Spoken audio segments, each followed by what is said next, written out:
కాసుకు ఏ రూపము ఉండదు, కాసు మాదిరి ఉంటుంది. And the gold is something like a coin. కానీ క్రమక్రమేణా మనం కోరినప్పుడు దీన్ని కరగబెట్టి ఒక రింగు, ఒక చైను, ఒక మెడల్ ఏదో ఒకటి చేసుకుంటుంటాం. But this gold coin can be melted. It can be made into a chain or a ring, whatever you want. కల్పించినటువంటి వారు ఎవరు? And who gave it that? మనకు మనమే రూపం కల్పించుకుంటున్నాం. And we have given it a form.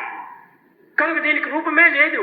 In fact, originally it has no form. అలాంటి రూపరహితమైనటువంటి ఒక తత్వానికి మనమే రూపమును కల్పించుకొని ఒక ఇమాజినేషన్ పడుతున్నాం. The formless aspect is given a form because of our imagination. ఎట్టి భావము లేదు, In fact, there is ఎట్టి రూపము లేదు. God has no form and attributes.